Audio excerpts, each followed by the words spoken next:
Bismillahirrahmanirrahim. Assalamualaikum warahmatullahi wabarakatuh. Innal hamdalillah nahmaduhu wa nasta'inuhu wa nastaghfiruh wa na'udzu billahi min shururi anfusina wa min sayyiati a'malina. Man yahdihillahu fala mudilla lahu wa man yudlil fala hadiya lahu.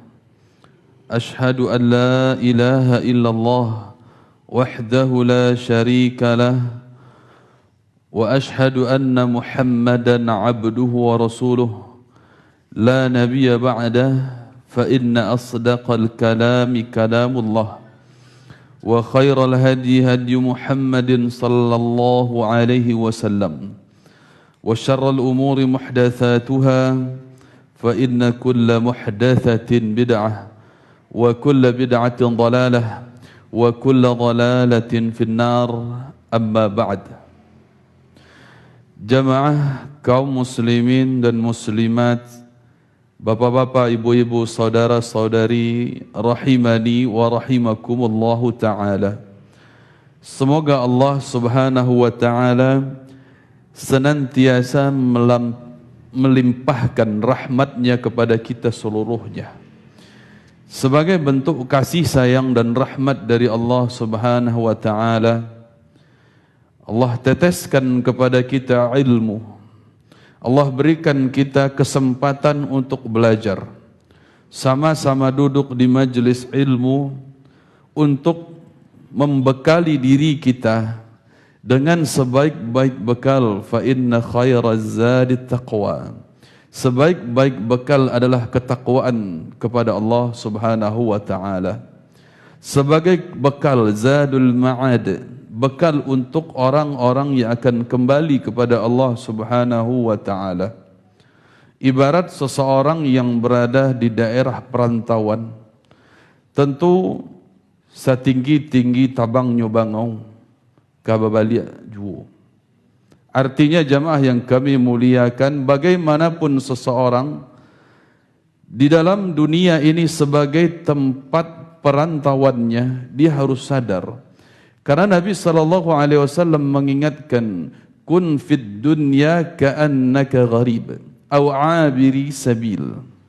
Jadilah engkau hidup di dunia itu seakan-akan seperti orang asing atau orang yang hanya sebatas melintas dalam safar, bukan orang yang punya perasaan ingin menetap. Bukan seseorang yang punya perasaan, kalau bahasa awaknya, mohon maaf yang kami jamaah, marantau Cino, bukan itu. Marantau ndak kabar balik-balik pulang, bukan seperti itu jamaah. Tetapi seseorang yang paham akan hakikat keberadaannya di alam dunia ini adalah sebagai tempat persinggahan, sebagai tempat untuk mempersiapkan bekal kemana kita akan pulang kampung nantinya. Sebagaimana kampungnya kita adalah kampung ayah kita, nenek moyang kita Nabi Adam alaihi salam. Kampung beliau di sorga. Sehingga jamaah yang kami cintai dan kami muliakan karena Allah subhanahu wa ta'ala, inilah yang seharusnya kita pikirkan. Bagaimana bekal yang akan kita bawa kembali kepada kampung kita. Jamaah yang kami muliakan, sehingga rasa syukur kita atas nikmat Allah perlu sepantasnya untuk kita pupuk senantiasa, untuk kita tanamkan dalam diri kita masing-masing. Selama masih ada kesempatan hidup yang Allah berikan, selama masih ada ilmu yang tersebar di permukaan bumi ini, dengan mudah kita untuk mendapatinya, alhamdulillah. Maka sebagai rasa syukur kita adalah bersungguh-sungguh untuk mempelajari ilmu tersebut sebagai bekal untuk diri kita masing-masing. Qul ya ayyuhan nas qad ja'akumul haqqu min rabbikum. Katakan wahai Muhammad, katakan kepada seluruh manusia, wahai sekalian manusia, Sesungguhnya telah datang kebenaran dari Rabb kalian, kata Allah dalam surat Yunus. Faman ihtada fa innama yahtadi li nafsihi. Maka siapapun yang mengambil hidayah dari kebenaran tersebut, hidayah itu kembali manfaat untuk diri mereka juga. Wa man dhalla fa innama yadhillu 'alaiha wa ma ana 'alaikum biwakil. Dan siapapun yang justru menempuh jalan kesesatan, justru kesesatan tersebut untuk membahayakan dirinya sendiri.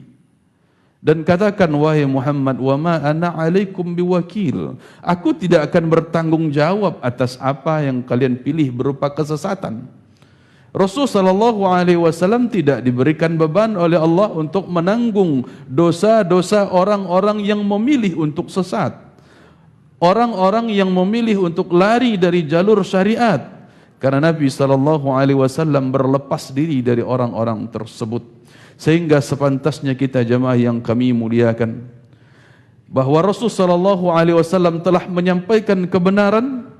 Di antara bentuk syukur kita kepada Allah Subhanahu wa taala adalah kita banyak memberikan doa salawat untuk beliau sallallahu alaihi wasallam, untuk keluarga beliau, sahabat-sahabat beliau dan orang-orang yang mengikuti beliau sampai hari kiamat.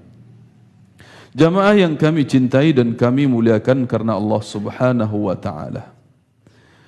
Kembali kita duduk bermajelis dalam pembahasan kitab Al-Kabair, dosa-dosa besar yang dituliskan dan disusun oleh Al-Imam Adz-Dzahabi rahimahullahu ta'ala. Sampailah kita kalau dalam urutan dari dosa-dosa besar ini adalah Al-Kabiratu Sabi'ah wal Arba'un, dosa besar yang ke-47, yaitu nusyusul mar'ati ala zawjiha. Kalau dalam tulisan atau di dalam flyer yang tersebar, wahai wanita, taatlah kepada suamimu. Ini berupa solusi untuk menghindari dosa besar ini. Karena dosa besar ini berjudul nusyusul mar'ah ala zawjiha, kedurhakaan wanita terhadap suaminya. Ini bagian dari dosa-dosa besar. Jamaah yang kami cintai dan kami muliakan karena Allah Subhanahu wa taala. Karena berdasarkan kesempurnaan Islam itu sendiri, maka Allah Subhanahu wa taala mengajarkan bagaimana aturan di dalam rumah tangga. Kalau sebelumnya kita sudah pernah membahas tentang hakikat laki-laki sebagai pemimpin. Pernah juga kita ambil judul tentang laki-laki yang membiarkan maksiat terjadi di tengah-tengah keluarganya, yaitu dalam pembahasan Ad-Dayuth. Sekarang pembahasannya lebih mengarah kepada kaum wanita. Walaupun kaum laki-laki hadir, bukan berarti hanya dikhususkan kaum wanita yang mempelajari ini, tidak. Karena laki-laki pun punya tanggungan untuk mengingatkan. Bukankah kaum laki-laki juga punya anak perempuan, juga punya saudari perempuan, juga punya istri yang akan dinasehati, juga kemudian memiliki menantu perempuan dan sebagainya. Maka seluruhnya kita memiliki andil dan peranan di dalam mempelajari ini untuk membentuk keluarga yang ideal menurut pandangan syariat Islam. Bagaimana keluarga yang ideal tersebut? Mengawali pembahasan ini sebagaimana yang dulu pernah kita singgung, potongan ayat dalam surat An-Nisa ayat yang ke-34. Allah Subhanahu wa taala berfirman, "Ar-rijalu qawwamuna 'alan nisa bima faddalallahu ba'dahum 'ala ba'din wa bima anfaqu min amwalihim." Allah mulai pertama tentang keberadaan dan peranan seorang laki-laki. Kaum laki-laki adalah pemimpin atas kaum wanita dengan dua sebab, kata Allah. Yang pertama karena Allah lebihkan memang secara lahiriahnya, secara tabiatnya kaum laki-laki lebih di atas kaum wanita. Itu sebab kauniyahnya. Yang kedua, wa bima anfaqu min amwalihim, dengan sebab kaum laki-laki memberikan nafkah kepada kaum wanita. Ini adalah sebab syar'iyahnya, karena disyariatkan di dalam agama kita kaum laki-laki memberikan nafkah. Maka dua sebab ini sebagai sebab kepemimpinan, sebab diakuinya sebagai laki-laki pemimpin di dalam keluarganya. Namun kemudian Allah Subhanahu wa taala melanjutkan pembahasan ini kepada sifat wanita. Fassalihatu qanitatun hafizatun lil ghaibi bima hafizallah. Adapun wanita-wanita yang salihah, wanita-wanita yang salihah, bagaimana ciri-cirinya? Yaitu qanitat. Apa yang disebut dengan qanitat dijelaskan di sini oleh seorang sahabat Nabi sallallahu alaihi wasallam, yaitu Ibnu Abbas. Begitu juga dari para ulama tafsir yang lain, yakni muti'atun li azwajihinna. Yang dimaksud dengan qanitat yaitu taat kepada suaminya. Wanita-wanita yang taat kepada suami mereka, itulah qanitat. Di dalam tafsiran yang lain, mereka yang taat dan tunduk kepada Allah Subhanahu wa taala. Dan ini tidak berseberangan, tidak berlawanan, tidak bertentangan dalam penafsiran. Karena taat kepada suami bagian dari perintah Allah, bagian dari taat kepada Allah Subhanahu wa taala. Allah yang menyuruh kita, kaum wanita, untuk taat kepada suami mereka. Makanya di sini secara spesifiknya dijelaskan oleh Ibnu Abbas tentang wanita yang salihah, yaitu sebagaimana Allah katakan qanitat, yaitu taat, muti'atun li azwajihinna. Tidak sampai di situ, hafizatun lil ghaib, yaitu dia menjaga ketaatan kepada suaminya walaupun suami tidak ada di dekatnya, sedang tidak berada di rumah, sedang tidak mendampinginya, pergi safar misalnya, atau pergi bekerja ke kantor, rumah ditinggalkan dan sebagainya. Maka wanita ini sedang berada dalam kesendiriannya tanpa dampingan suaminya. Tetap saja dia harus menjaga aturan Allah Subhanahu wa taala dalam keadaan tersebut. Bukan berarti jamaah yang kami muliakan, kaum wanita justru ketika tidak ada suami tidak taat. Bukan begitu. Tetapi ada atau tidak ada suami di rumah, ketaatan itu tetap dijalankan. Itulah mereka yang qanitatun hafizatun lil ghaib. Kenapa demikian? Bima hafizallah. Karena Allah Subhanahu wa taala lah yang telah memelihara dan menjaga kaum wanita itu sendiri. Jadi kaum wanita ini dipelihara, dijaga oleh Allah Subhanahu wa taala dengan syariat Allah yang penuh hikmah. Sebagaimana kaum wanita itu adalah aurat. Maka dijelaskan oleh Nabi sallallahu alaihi wasallam, apabila wanita itu keluar dari rumahnya, istasyarafaha syaitan. Dibuat cantik, dibuat mendatangkan fitnah, dibuat berhias oleh para syaitan. Maka rumah mereka adalah hijab bagi mereka, hijab asalnya. Ini diantara penjagaannya, agar kaum wanita ini tidak mengundang dan tidak membawa fitnah, ujian bagi kaum laki-laki. Dipeliharalah aurat mereka agar tidak diperlihatkan kepada laki-laki yang bukan suaminya, yang bukan mahramnya. Dijaga mereka itu, bahkan tidak boleh menggunakan wewangian keluar dari rumah. Nabi SAW punya ancaman besar terhadap wanita seperti ini. Ayyumam ra'atin ta'attarat, wanita mana saja yang dia itu menggunakan wewangian, parfum, kemudian famarrat ala qaumin liyajidu rihaha, lalu wanita tersebut menggunakan wewangian melewati suatu kaum laki-laki, kaum laki-laki tersebut mendapati aromanya, mencium aroma wangi dari wanita tersebut, maka Nabi katakan fahiya zaniyah, wanita itu adalah pezina.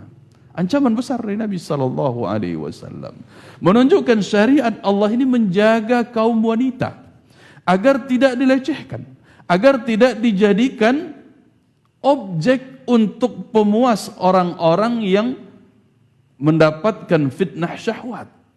Orang-orang yang ditimpa oleh cobaan syahwat, maka kaum wanita ini terjaga. Sebegitulah syariat mengaturnya. Maka wanita-wanita seperti inilah bima hafizallah, dengan sebab mereka telah dijaga oleh Allah. Maka dengan penjagaan tersebut sudah sepantasnya dan selayaknya juga mereka taat kepada suami mereka. Jamaah yang kami muliakan, berkaitan dengan itu pula ada posisi dan peranan laki-laki tadi dalam surat An-Nisa ayat 34. Ada peranan wanita yang salihah. Hanya wanita salihah yang demikian. Menunjukkan ini sifatnya. Kemudian kalau terjadi masalah dalam rumah tangga yang secara garis besarnya ditujukan kepada nusyuz, yaitu kedurhakaan seorang istri kepada suaminya, Allah lanjutkan ayat tersebut, wallati takhafuna nusyuzahunna, dan wanita-wanita yang kalian khawatirkan nusyuznya, kalian khawatirkan kedurhakaannya. Bagaimana caranya? Fa'idhuhunna, yaitu nasihatilah mereka, nasihatilah mereka. Maka memberikan nasihat ini, jamaah yang kami muliakan, tentu bukan perkara yang sekali dua kali, tidak. Tetapi karena yang namanya pernikahan ini ibadah di antara ibadah terpanjang, mulai dilangsungkan akad sampai hubungan menjadi kakek nenek dia masih dalam keadaan menikah, status pernikahannya, maka selama itu pula lah dia tercatat melaksanakan ibadah dalam pernikahannya. Kapan itu terjadi? Ketika memang keduanya saling amar ma'ruf nahi mungkar, menjaga agama Allah Subhanahu wa taala dalam keluarga mereka. Qu anfusakum wa ahlikum narah, kata Allah. Perihalalah, jagalah, ya, peliharalah diri kalian, wa ahlikum, dan keluarga kalian dari api neraka. Maka kalau didapati seorang wanita, seorang istri yang melakukan nusyuz, kedurhakaan, apapun bentuknya, bisa seorang istri tersebut membangkang, tidak mau disuruh begini dan begitu, mengelak atau menjauh dari ajakan suaminya, atau tidak mau mentaati perintah suaminya dalam hal yang ma'ruf, dan seterusnya. Ini bagian dari nusyuz. Maka kewajiban kita sebagai suami, sebagai laki-laki adalah fa'idhuhunna. Jangan main tangan sesekali, jemaah. Ada tahapan-tahapannya. Kadang ringan lo tangan kepada lisan leh. Saketek salah lah kalua palap ya lah kanai iko dan kanai itu. Na'udzubillah. Tidak bisa disabui, jemaah. Banyak contoh. Ujung-ujungnya pakaro sampai ke pengadilan. Nan masalah tidak selesai, abeko nan masalah lain nan tibo dan muncul. Batangkalah sekeluarga besar. Karena terlalu mudah untuk bermain tangan. Tetapi ada tahapan, jamaah yang kami muliakan. Ada tahapan-tahapannya. Fa'idhuhunna dulu. Nasihati mereka. Di sini mau'idhah bukan sekedar nasihat, bukan sekedar nasihat biasa, akan tetapi mau'idhah di sini menunjukkan kesungguhan kita di dalam memberikan nasihat dan memberikan contoh teladan. Jangan awak senan menuntut seorang istri untuk medeko tiba di awal nak Muhammad itu. Menyuruh istri solat pandai tapi awak sendiri tidak solat. Menyuruh istri untuk tidak merokok, berhenti merokok, tapi awak sendiri merokok di situ. Baca rohnya kan mereka itu. Ini mau'idhah, ada contoh, ada teladan di dalam nasihat. Bukan sekadar menasihati, bukan sekadar menyuruh, tapi ada teladan dalam mau'idhah ini.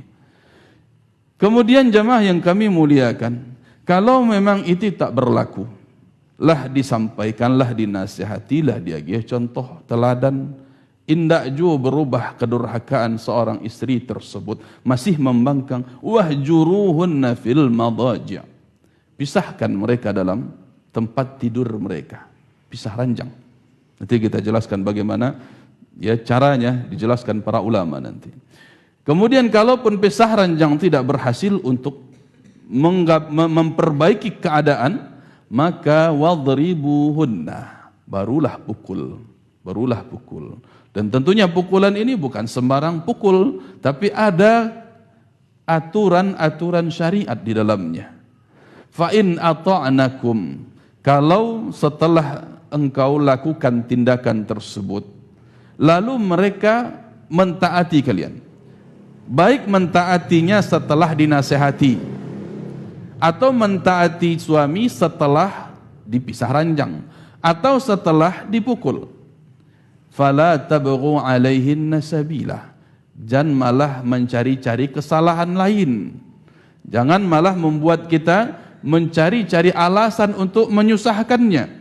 Bakumpuan dakwa kadang catatan kesalahan istri dulu modeko, padahal dinasihati.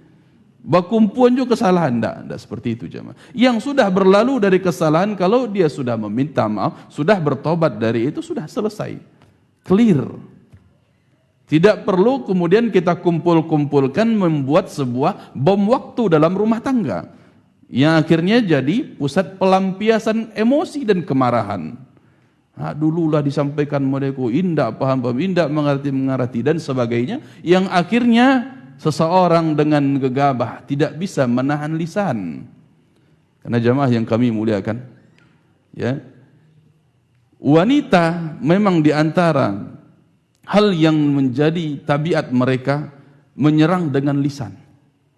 Akan tetapi jamaah, laki-laki senjatanya bukan lisan, senjatanya justru diam, bukan berbalas dengan bersilat lidah. Kalau ternyata berbalas dengan lisan, baraka murah kalua kato-kato carai jemaah. Seketik salah langsung carai, seketik salah bertangkap, berperang lidah, bercakap dan sebagainya, mudah keluar kato-kato carai. Padahal perkataan itu adalah perkataan yang sangat besar konsekuensinya, akibatnya. Sebagaimana pernikahan itu berlangsung dengan ucapan, maka demikian juga perceraian pun bisa berlangsung dengan ucapan. Kalaulah talongsong menyabui alai nang kadiaro, lah tasabui bahkan sampai 3 kali, selesai.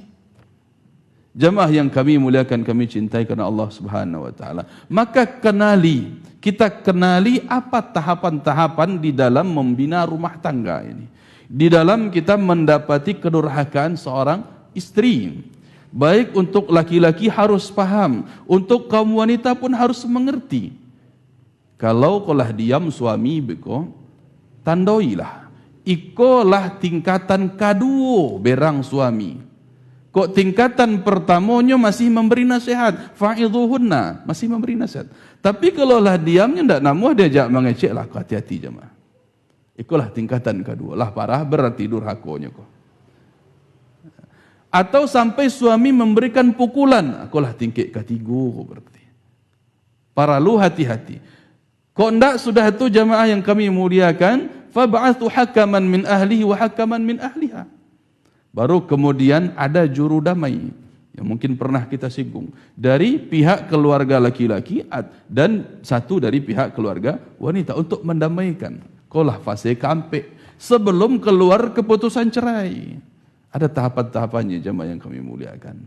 Maka tidak sementara kemudian laki-laki itu terlalu mudah mengucapkan kalimat-kalimat yang akhirnya hancur rumah tangganya sekejap hanya dengan salah kata, salah omong. Maka laki-laki harus pandai menjaga lisannya dalam keluarga.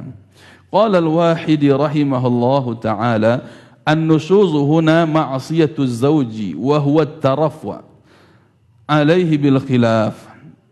Yang dikatakan dengan nusyuz disebutkan oleh Imam Al-Wahidi rahimahullahu ta'ala dalam kitab tafsir beliau, bahwa nusyuz itu, kedurhakaan itu adalah maksiat seorang wanita kepada suaminya. Artinya menyelisihinya, at-tarafwa, mengangkat diri. Artinya di sini membangkang dengan bil khilaf, dengan menyelisihi suami. Kecek suami nan lainnya nyokarajokan. Ikon dan disurah nan lain dikarajokan. Jamaah yang kami muliakan, hukum asal dalam ketaatan seorang wanita terhadap suami adalah wajib. Baik dalam perkara-perkara yang memang sudah wajib secara syariat, suami menyuruh solat dan solat itu memang wajib. Atau perkara-perkara sunnah dalam syariat, suami menyuruh puasa sunnah, wajib dia taati. Atau dalam perkara-perkara mubah, kok 3 perkara. Perkara mubah, suami menyuruh membuat kopi misalnya, mubah. Membuat kopi itu urusan mubah. Atau suami menyuruh untuk mengambilkan pakaian, jemuran dan sebagainya, perkara mubah awalnya, yang boleh. Tetapi ketika sudah disuruh oleh suami, jatuhlah hukumnya menjadi wajib. Begitu juga dengan perkara sunnah tadi, yang hukum asalnya adalah sunnah, lalu ketika disuruh oleh suami, hukumnya berubah menjadi wajib. Sehingga jemaah yang kami muliakan, yang disebut dengan nusyuz tadi menyelisihi suami dalam 3 perkara ini. Adapun kalau yang disuruh adalah perkara-perkara yang haram ataupun makruh, maka tidak ada ketaatan. La ta'ata lil makhluq fi ma'siyatil khaliq. Tidak ada ketaatan kepada makhluk dalam rangka bermaksiat kepada Allah Subhanahu wa taala sebagai sang khalik, sang pencipta. Sehingga jemaah yang kami muliakan, kita lihat juga pembahasan lain dari Imam Atha. Wa huwa an tata'attara lahu wa tamna'hu nafsaha wa tataghayyar amma kanat taf'aluhu min at-tawa'iyah. Fa'idhuhunna bi kitabillah wa dhakkiruhunna ma amarahunna Allah bihi wahjuruhunna fil madaji'. Yaitu yang disebut dengan nusyuz adalah yang lebih spesifik lagi. Ketika seorang wanita itu sudah berparfum, sudah di dalam rumah suaminya, sudah berdandan, tetapi setelah itu dia tidur, tidak mau memenuhi ajakan suaminya. Wa tataghayyar amma kanat taf'alu min at-tawaghiyah. Begitu juga wanita tersebut berubah sikap, tidak mau lagi taat kepada suaminya. Ya, jadi ini 2 kriteria nusyuz. Yang pertama kata beliau adalah menolak ajakan suami. Padahal dalam keadaan dia normal, tidak sakit, tidak haid. Ya, dia bisa untuk berdandan. Tetapi ketika suaminya mengajak untuk tentunya dengan tujuan yang telah diketahui oleh orang-orang yang sudah dewasa, lalu suami istri ini menolak, maka inilah tertulis baginya dosa nusyuz. Dosa nusyuz. Apapun bentuk kesibukan, apapun bentuk yang membuat repot seorang istri, kalau memang sudah suami yang menyuruh, sudah mengajak begini, tentu tidak ada lagi alasan lain, harus dipenuhi. Kalau tidak dipenuhi, berarti masuk ke dalam dosa nusyuz. Atau kriteria yang kedua, ketika seorang istri ini berubah perilakunya, yang tadinya taat tetapi sekarang tidak lagi taat, maka ini pun termasuk ke dalam dosa nusyuz.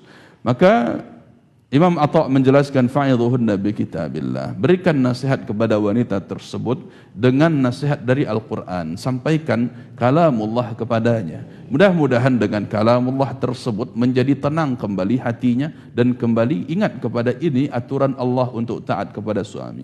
Wa dzakirhunna ma amarahunna Allah, dan ingatkan wanita tersebut tentang apa yang Allah perintahkan untuk mereka agar taat menjadi wanita yang qanitat.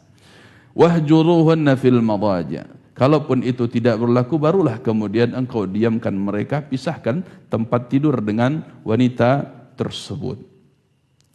Kita lihat jemaah yang kami muliakan, bagaimana penjelasan dari Syekh Atiyah Muhammad Salim rahimahullah ta'ala. An-nusyuz al-irtifa'u wa ta'ali. Yang disebut dengan pembangkang, yang disebut dengan durhaka atau nusyuz di sini adalah irtifa', meninggi. Artinya membangkang, wa ta'ali, begitu juga merasa sombong, merasa memiliki kelebihan atas suami, tidak perlu taat, tidak perlu patuh-patuh bana laki itu. Ini dia. Ungkapan demikian jemaah, meninggi di hadapan suami. Wal mau'izah hiya takhwif minal yaumil akhir. Adapun kalau terjadi hal demikian, perlu kita ingat ada mau'izah, yaitu ingatkan mereka, kaum wanita tersebut, para istri tersebut dengan yaumul akhir. Takut-takuti mereka, ingatkan mereka agar takut untuk apa yang menjadi ancaman Allah di hari akhirat nanti. Ingatkan mereka, hidup ini tidaklah lama. Ya, ndak kala mau aku hidup kodo dia. Ya, kini ya wak taat. Kalau ndak taat kini, kita khawatir akan ancaman Allah karena kon masuk dosa kadang. Ingatkan mereka akan bahayanya dosa besar ini pada hari kiamat. Wallati yanfa fiha at-takhwif hiyal mar'ah al-mu'minah. Dan tentu saja jemaah, kata beliau, yang bermanfaat bagi wanita tersebut tentang peringatan kita akan bahayanya hari kiamat, akan azab Allah di hari kiamat. Yang bisa paham tentang apa yang kita nasihati ini adalah wanita mukminah yang beriman kepada Allah dan hari akhirat. Wa hadza yaj'aluna natasa'al kaifa nakhtaru zaujah.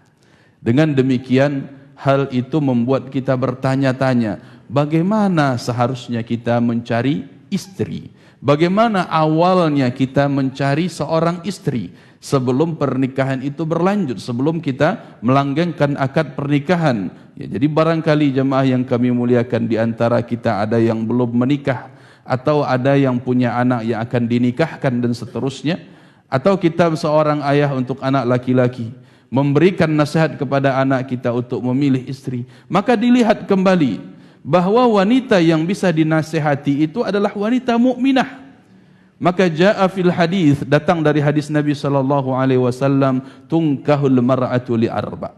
Wanita itu biasanya dinikahi dengan 4 hal, 4 sebab.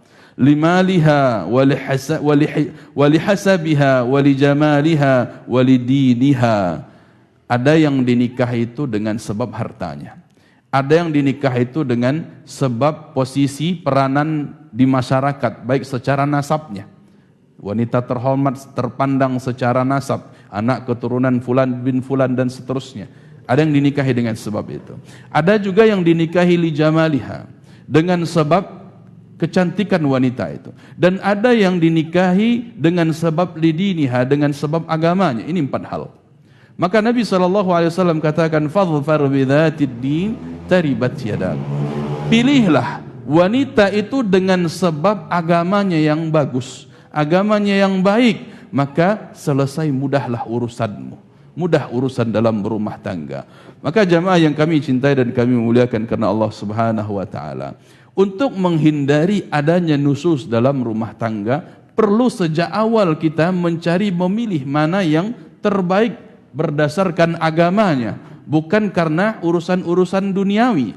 Kalau 3 kategori yang lain itu hanya sebatas duniawi yang tidak akan langgeng.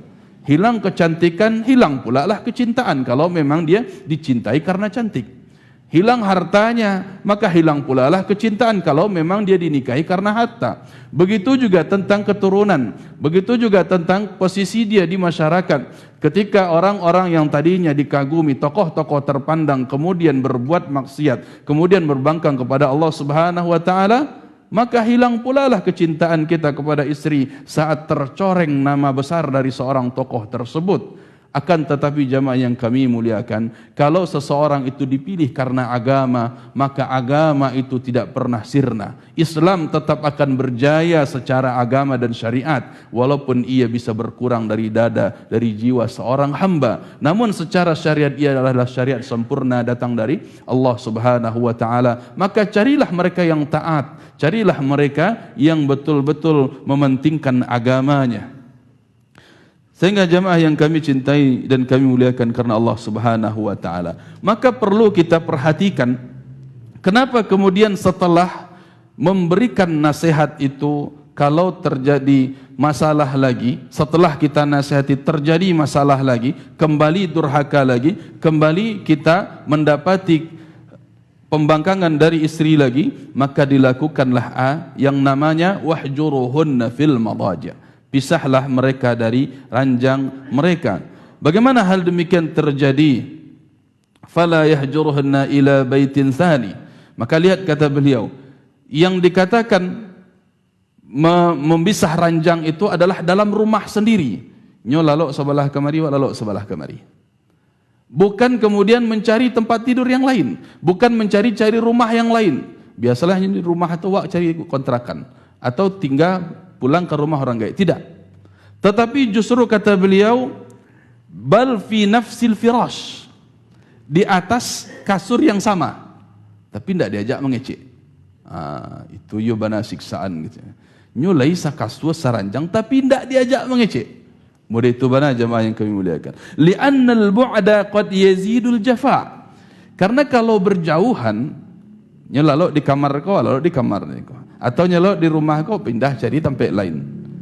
Justru itu malah menambah yang namanya pembangkangan tadi. Akan menambah. Biarlah nyopai.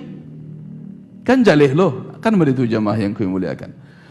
Tetapi kalau justru dalam satu keranjang, satu kasur, tapi tidak diajak berbicara, maka inilah yang justru mengakibatkan mereka untuk bisa kembali mengkoreksi diri. Terutama kaum wanita tidak diajak mengecek ambodek suami. Salahmu. Akan terjadi pertanyaan itu dalam dirinya. Wak tanya nyantok saja. Wak ajak mengeceknya diam saja. Salah golah. Ini sudah menyiksa wanita jamaah yang kami muliakan. Kalau mereka paham bahwa telah melakukan kesalahan, mudah-mudahan dengan cara dan sikap demikian, laika berubah. Mudah-mudahan ini solusi dari Allah Subhanahu wa taala. Wala yatihul fursah lil musalaha. Kalaupun juga dengan cara berjauhan rumah, itu sulit untuk terjadi islah. Atau kini jamaah yang kami muliakan, yang lebih parah lagi, kalau ada masalah di rumah, malah istri nan merangkik pai. Ini bagian dari kedurhakaan yang lain. Tambah jadi-jadinya jamaah. Jadi bukan istri yang keluar dari rumah, tidak. Kalau terjadi permasalahan dalam rumah tangga, maka seharusnya suamilah yang menasihati, suamilah yang mengambil peranan untuk wahjuruhunna fil madaji' ini. Wal hajru akbaru silahin yuwajjahu lil mar'ah. Dan ketahuilah kata beliau, yaitu Syekh Atiyah Muhammad Salim rahimahullah, bahwa seorang suami mendiamkan istri itu diantara senjata terbesar yang dihadapkan kepada seorang wanita. Li'annahu yaqfulu silahaha diddar rajul. Karena diamnya seorang laki-laki itu sudah mengunci senjata wanita. Senjata wanita jemaah. Mulut. Ya, kalau wanita tersebut, biasanya kaum wanita itu kesal membangkang kepada suami, ayo kareh ucapan kata-kata keluar, kadang nyanyian tak tarem kecek. Mengecek setaruih jamaah yang kami muliakan, mohon maaf kalau boleh dikecekkan cipeh dah orang. Ya. Karena jamaah yang kami muliakan, jelas ini tabiat kaum wanita, kalau lah batang kaju mulut dan keluar itu senjata mereka. Tapi kalau didiamkan, patah senjata tadi. Mengeceklah nyawa diam. Hilang senjata tadi. Inilah yang dijelaskan oleh Allah Subhanahu wa taala, kata beliau. Kalau justru dibalas, ndak kamanang do jemaah. Nyo punya senjata, sedangkan laki-laki ndak itu senjatanya dah. Laki-laki senjata untuk menghadapi senjata wanita ini diam. Ya. Maka Nabi SAW pun melakukan hal demikian. Kalau beliau marah kepada istri beliau diam. Itu senjatanya. Bukan membalas ucapan kaum wanita, tetapi justru memberikan tanggapan terbaik dengan cara diam. Jamaah yang kami cintai dan kami muliakan karena Allah Subhanahu wa taala. Maka di sini disebutkan pula oleh Ibnu Abbas bahwa fa in ata'nakum fi ma yaltamisu minhunna fala tabghu alaihinna. Qala Ibnu Abbas fala tatajidnu alaihinna ilal, yaitu kalau memang kaum wanita itu sudah berbaik, sudah menjadi kembali kepada apa yang diharapkan, maka jangan kemudian kita menyulitkan lagi mereka. Jangan berpanjang-panjang lo diam jemaah, nyolah minta maaf, jangan manggok pula, selesai kan, alhamdulillah. Ya, tapi kalau dibawa manggok bertahun-tahun, ayo ke parah. Sedangkan sehari dua hari saja tidak diajak mengecek, lah kama sampai dunia kau rasanya jemaah. Apalagi kau berbulan-bulan, itulah menyisawat namanya itu. Taib azan bah. 4 menit kata beliau. Jemaah yang kami muliakan, kami cintai karena Allah Subhanahu wa taala.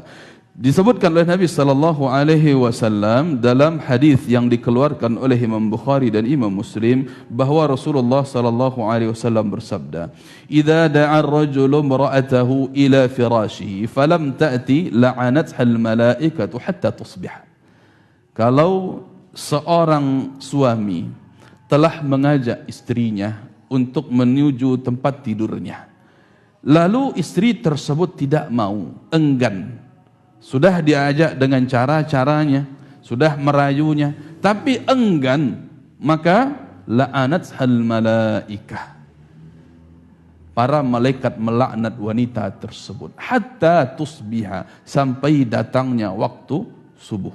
Ini diantara kategori nusus, yaitu seorang istri menolak ajakan suaminya. Wa fi lafdhin fabata wa huwa 'alaiha ghadban la'anathal malaikatu hatta tusbih.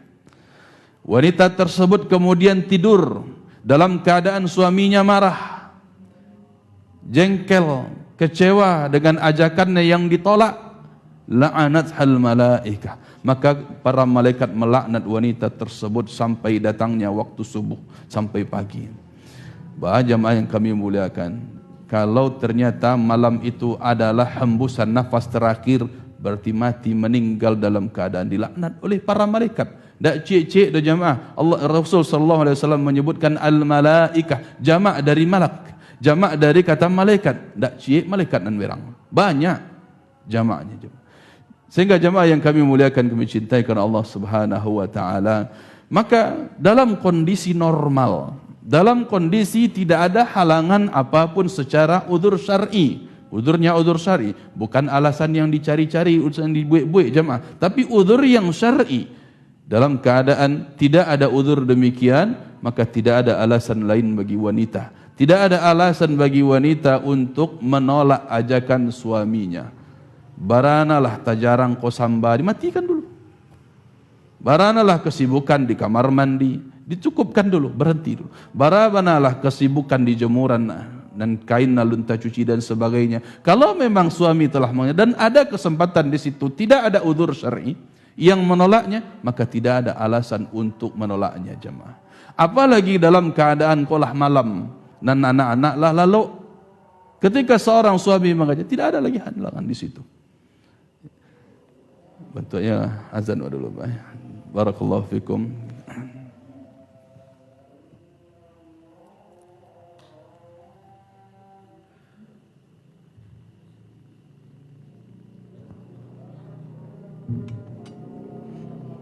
Allahu Akbar, Allahu Akbar, Allahu Akbar,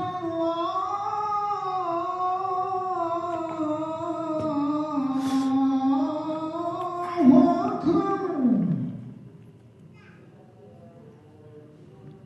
Asyhadu an la ilaha illallah.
لا إله إلا الله.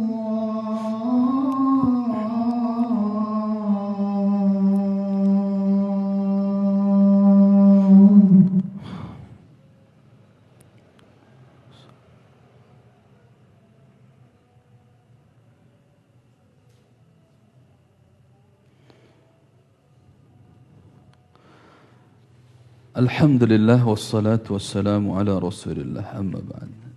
Ikhwatal Islam rahimani wa rahimakumullah taala, jamaah yang kami muliakan.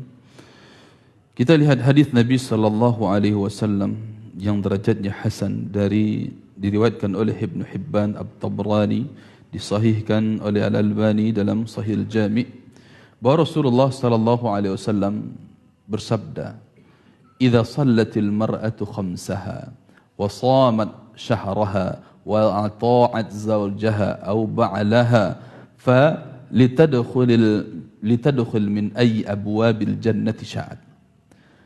Kalau seseorang wanita telah menunaikan salat 5 waktu, kewajiban salat 5 waktu, wa shamat syahraha, telah berpuasa Ramadan, wa ata'at ba'laha, telah taat kepada suaminya, patuh pada suaminya. Jadi ada 3 di sini disebutkan Nabi. Menunaikan salat 5 waktu, puasa Ramadan, taat kepada suami. Maka dikatakan kepada wanita tersebut, falitadkhulil jannah, hendaklah ia masuk surga, min ayyi abwabil jannati sya'at, dari pintu surga mana saja yang dia kehendaki. Jemaah yang kami muliakan, bisa jadi seorang wanita bukanlah ahli dalam salat malam, qiyamul lail, maka dia belum tentu bisa masuk surga melalui pintu salat. Atau wanita tersebut bukanlah ahli dalam puasa sunnah, bukan pula ahli dalam ibadah yang lain seperti sedekah, bukan pula ahli dalam jihad. Menunjukkan bahwa pintu-pintu surga yang 8 itu ada orang-orang khusus yang ditempatkan oleh Allah untuk membuka, untuk memasukinya dengan amalan-amalan andalan mereka. Tetapi ini kekhususan untuk wanita yang salihah. Ada kekhususan bagi mereka, bisa memilih dari pintu mana saja yang dia sukai, yang tak mungkin diraih oleh laki-laki kalau demikian. Karena disyaratkan di situ adalah idza shallatil mar'ah, wanita. Maka laki-laki tidak bisa memilih dalam bentuk memilih untuk masuk surga lewat pintu mana, tapi wanita bisa. Jemaah, betapa besar kemuliaan yang Allah berikan untuk mereka. Kalau perkara solat mungkin banyak yang mampu, jemaah. Apalagi yang disyaratkan ini solat fardu 5 waktu, banyak wanita itu sanggup. Apalagi wanita tidak diberikan kewajiban solat berjamaah di masjid, tidak diwajibkan untuk itu. Boleh iya, tetapi tidak diwajibkan untuk ke masjid, bisa di rumah. Ringan solat 5 waktu. Begitu juga di sini, shamat syahraha, puasanya di bulan Ramadan 1 bulan. Ringan bagi wanita. Kalau memang tidak ada halangan, kalaupun ada diganti di hari yang lain, maka ringan bagi wanita untuk 2 ini.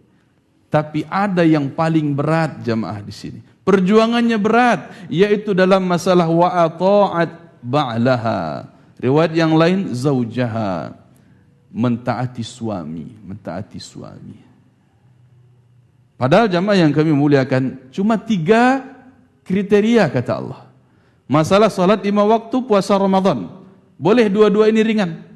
Tetapi ternyata ada yang berat dilakukan oleh wanita, yaitu taat kepada suaminya.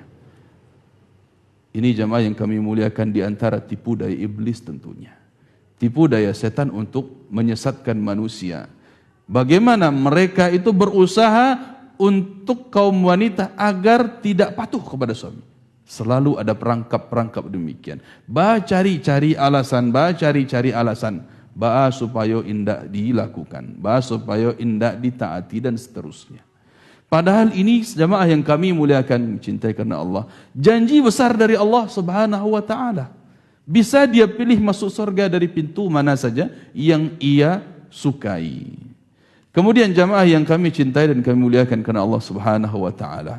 Dijelaskan di sini oleh Al-Imam Al-Hasan Al-Basri rahimahullahu taala. Haddatsani man sami'a an-nabiy sallallahu alaihi wasallam yaqul. Telah berkata kepadaku orang yang pernah mendengar dari Nabi sallallahu alaihi wasallam, beliau bersabda, "Awwalu ma tus'alu anhu al-mar'ah yaumal qiyamah an salatiha wa an ba'liha." Perkara pertama untuk wanita yang akan ditanyakan pertama sekali nanti di hari kiamat adalah tentang salatnya dan tentang suaminya. Apakah dia telah tunaikan salat 5 waktunya? Dan apakah telah dia taati suaminya? Sehingga jamaah yang kami cintai dan kami muliakan karena Allah Subhanahu wa taala. Sebagaimana ada janji Allah Subhanahu wa taala untuk kemuliaan wanita itu sendiri dengan taat kepada suami, terdapat di balik itu ancaman dari Allah sebagai balasan bagi mereka yang tidak taat. Makanya disebutkan oleh Nabi sallallahu alaihi wasallam dalam hadis yang dikeluarkan dari jalur sahabat Jabir bin Abdullah radhiyallahu taala anhu. Thalathatun la yaqbalu Allahu lahum salatan wa la turfa'u lahum ila samai hasanah. Ada 3 jenis manusia yang bisa tidak diterima oleh Allah salatnya dan tidak diangkat kebaikannya ke langit. Siapa mereka? Yang pertama, al-abdul abid hatta yarja ila mawalihi fayadha yadahu fi aidihim. Yang pertama adalah hamba sahaya, budak yang lari dari majikannya sampai dia kembali kepada majikannya. Yang kedua, wal mar'atu sakhitu 'alaiha zawjuha hatta yarda anha. Wanita yang dimarahi oleh suaminya dengan sebab ulah wanita tersebut sampai suaminya ridha. Yang ketiga adalah wasaqran hatta yashu. Orang yang pemabuk sampai dia betul-betul bertaubat, sampai dia meninggalkan sifat atau kebiasaan suka mabuk-mabukan tersebut. Dijelaskan oleh Syekh Abdul Aziz bin Baz rahimahullahu taala, al-wajibu 'alaiha as-sam'u wat-tha'ah wal-istijabah. Yang diwajibkan bagi wanita itu adalah dengarkan suami, taati suami dan ikutilah perintahnya. Illa idza ajazat, kecuali kalau memang tidak sanggup untuk memenuhi tadi urusan masalah kasur tadi, masalah ranjang tadi.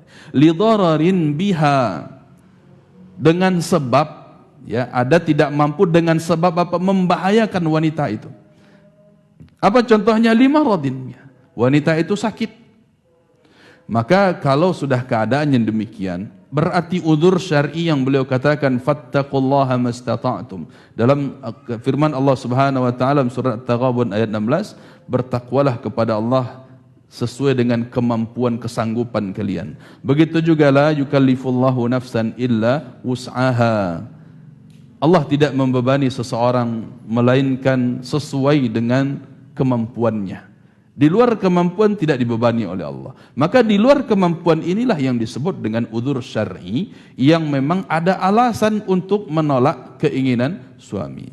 Amma an ta'siyahu fi dzalika min duni udhrin fala yajuzu laha la fil laili wala fil nahar. Adapun tanpa udzur, lalu wanita tersebut bermaksiat, tidak mau mengikuti ajakan suaminya, fala yajuzu laha. Tidak boleh hal itu terjadi. La fil lail, tidak di waktu malam, wala fil nahar, tidak pula di waktu siang. Jadi kapanpun itu. Kalau tanpa uzur, maka tidak ada alasan untuk menolak suami. Li'annaha sakinun lahu. Karena wanita itu memang diciptakan oleh Allah Subhanahu wa taala sebagai efek tenang bagi laki-laki. Ini sudah fitrahnya. Litaskunu ilaiha. Agar kalian wahai laki-laki merasa nyaman tinggal bersama wanita tersebut, bersama istri kalian. Sehingga jemaah yang kami muliakan, beliau melanjutkan, kullun minhuma alaihi an yansifa akhahu fillahi azza wa jalla bitta'awun 'alal khairi wal kalamit thayyib wa husnil kalam. Maka sudah menjadi kewajiban, ya, walaupun dia adalah statusnya suami istri, tetap saja status secara agamanya adalah saling bersaudara sesama Islam. Maka dua-duanya memiliki hak dan kewajiban, yaitu saling memberikan nasihat dan saling menerima nasihat. agar berta'awun 'alal khair, agar saling bantu tolong menolong di atas kebaikan, agar kemudian wal kalamut thayyib, mengucapkan kalimat-kalimat yang baik di dalam rumah tangga, wa husnul kalam wa adamus sabbi wal 'anf. Begitu juga dilarang untuk mencela, mengucapkan kalimat kata-kata yang kasar yang tidak dibolehkan dalam syariat. Jamaah yang kami cintai dan kami muliakan karena Allah Subhanahu wa taala, bahkan sampai-sampai Nabi SAW mendahulukan perkara taatnya seorang istri kepada suami di atas perkara-perkara sunnah. Dalam hadis riwayat Bukhari dan Muslim, Rasul SAW menyebutkan, la yahillu limra'atin tu'minu billahi wal yawmil akhir an tasuma wa zawjuha syahidun illa biiznihi wa la ta'dhan fi baiti illa biiznihi. Tidak halal, kata Rasulullah SAW. Tidak halal berarti haram. Bagi siapa? Wanita yang beriman kepada Allah dan kepada hari akhirat. Kaum mukminah berarti wanita yang beriman. Tidak halal apa? Antasuma, berpuasa. Wa zawjuha syahidun, padahal suaminya ada di situ. Illa biiznih, kecuali dengan izinnya. Yang dimaksudkan puasa di sini tentu puasa sunnah. Puasa sunnah. Adapun puasa Ramadan tidak ada alasan. Ya. Adapun puasa sunnah di sini karena memang statusnya adalah anjuran sunnah dari Nabi SAW, bukan wajib. Maka ada yang wajib di atas itu taatnya seorang istri kepada suami, berarti menunjukkan harus taat dulu kepada suami, barulah kemudian melangsungkan puasa sunnah. Maka seorang wanita izin dulu kalau mau puasa sunnah, kalau suaminya ada di rumah. Suaminya tidak sedang safar, suaminya ada di rumah standby, tidak boleh dia puasa sampai diizinkan oleh suaminya. Begitu juga wala ta'dzan fi baiti illa bi'izni. Tidak halal bagi wanita mukminah mengizinkan adanya tamu yang masuk ke rumah kecuali dengan izin suami. Walaupun itu wanita, tamu wanita sendiri, tetap harus ada izin dari suami. Siapapun yang masuk dalam, apalagi laki-laki. Ya, ini kalau tidak ada suami di rumah, walaupun diizinkan oleh suami, maka tetap haram wanita menyambut tamu laki-laki masuk rumahnya. Ini tidak ada urusan izin dengan suami, karena memang khalwat di situ haram secara syar'i, bukan secara kemauan laki-laki, tidak. Bukan secara kehendak seorang suami. Tetapi perkara-perkara yang lain, ada seseorang yang ingin masuk ke rumah, walaupun itu mahram, walaupun itu kaum wanita, tapi suami tidak memberikan izin, maka tidak boleh bagi seorang istri tersebut melakukan pelanggaran terhadap aturan suaminya tersebut. Wa qala sallallahu alaihi wasallam, dikatakan oleh Nabi sallallahu alaihi wasallam, "Lau kuntu amiran ahadan an yasjuda li ahadin la amartul mar'ata an tasjuda li zawjiha." Kalau sekiranya boleh aku menyuruh, kata Nabi. Kalau sekiranya boleh aku suruh seseorang sujud kepada orang lain, kalau boleh, maka pastilah yang lebih aku suruh itu wanita sujud kepada suaminya. Tapi tidak boleh makhluk sujud kepada makhluk. Perkara sujud ini hanya ditujukan kepada Allah Subhanahu wa ta'ala. Tapi kata beliau sallallahu alaihi wasallam menunjukkan betapa besar kemuliaan suami terhadap istri. Betapa besar kehormatan suami yang harus dijaga oleh istri. Kalaupun boleh aku suruh untuk sujud, maka akan aku suruh seorang wanita sujud kepada suaminya. Sehingga jamaah yang kami cintai dan kami muliakan karena Allah Subhanahu wa taala, dikatakan pula oleh Nabi sallallahu alaihi wasallam kepada seorang wanita yang bermasalah dengan suaminya, "Unzuri aina anti minhu, fa innahu jannatuki wa naruki." Dalam hadis riwayat Imam Nasai, perhatikan bagaimana sikapmu terhadap suamimu. Bagaimana perananmu terhadap suamimu? Apakah posisimu sedang diridhoi oleh suami atau tidak? Perhatikan keadaan demikian. Di mana posisimu bagi suamimu? Karena sesungguhnya dia adalah surgamu atau nerakamu. Karena sesungguhnya dia itu, suamimu itu adalah surgamu atau nerakamu. Maksudnya jamaah yang kami muliakan, kalau posisinya seorang wanita tersebut diridhoi oleh suaminya, maka di situ adalah sebab mendatangkan kebahagiaan di surga. Tetapi kalau memang suaminya tidak ridho dengan perbuatan istrinya, dengan catatan dia melanggar syariat, aturan-aturan Allah yang telah kita jelaskan tadi, tidak ridho dia, maka di situ pula lah nerakanya. Jamaah yang kami cintai dan kami muliakan karena Allah Subhanahu wa taala. Inilah yang justru ya perlu kita perhatikan, ya. Terkadang kalau kita melihat banyak bertolak belakang dari hadis Nabi sallallahu alaihi wasallam. Pada Nabi katakan, "Idza kharajat al-mar'atu min baiti zawjiha bighairi idnihi la'anat al-malaikah hatta tarji'a aw tatuba." Kalau sekiranya seorang wanita tersebut keluar dari rumahnya tanpa izin suami, maka malaikat melaknat wanita tersebut sampai dia pulang ke rumah. Ada wanita keluar dari rumah tanpa izin suami, malaikat melaknatnya.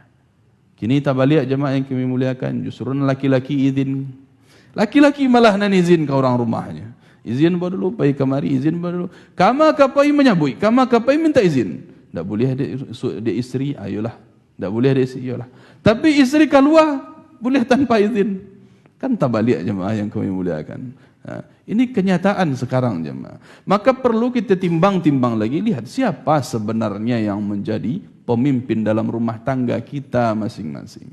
Apakah betul kita sudah menjadi pemimpin bagi istri kita, atau justru kita adalah orang yang dipimpin sebagai laki-laki?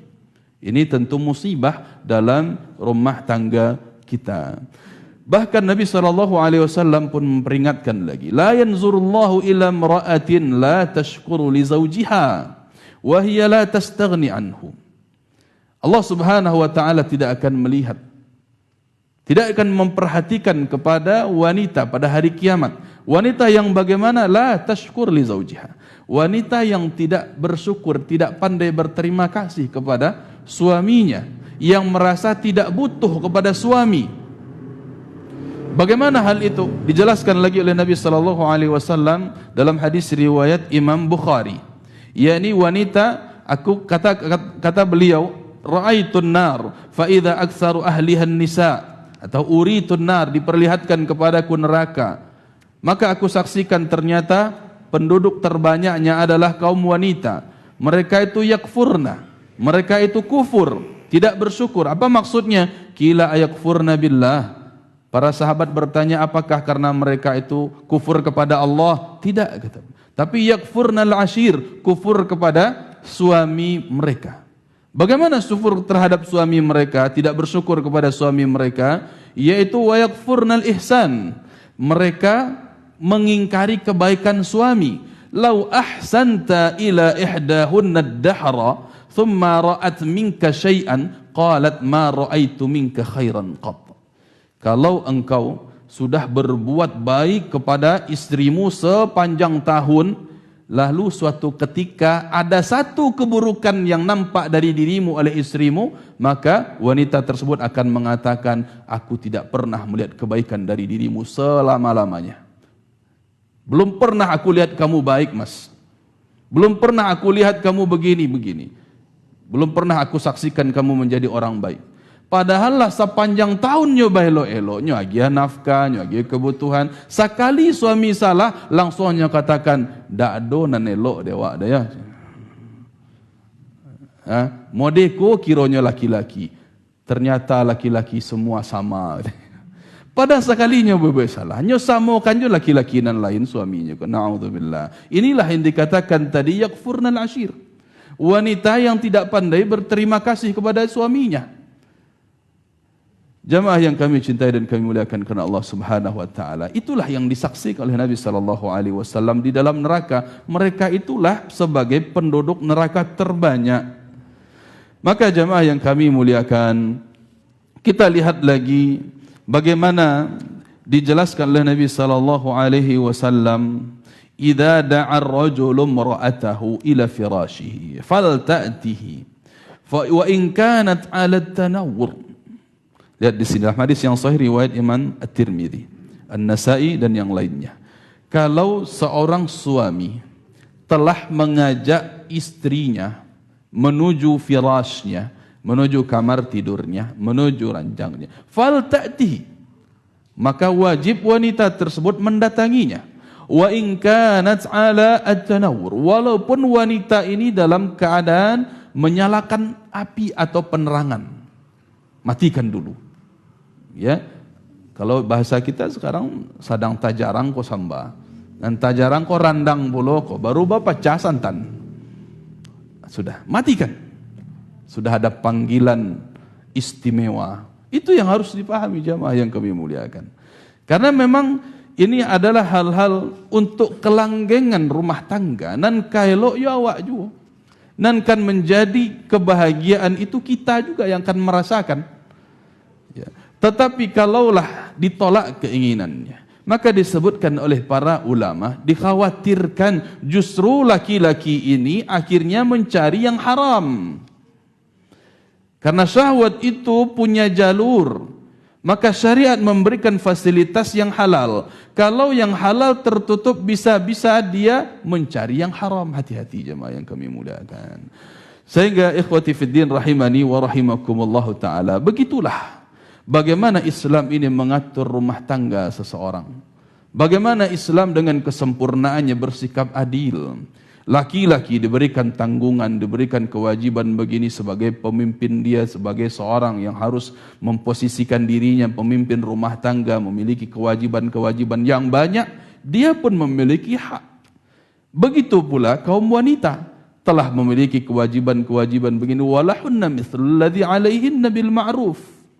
Mereka pun punya hak untuk diperlakukan dengan baik. Akan tetapi kata Allah, walir rijali 'alaihinna darajah. Kaum laki-laki punya kewajiban yang lebih untuk ditaati wanita.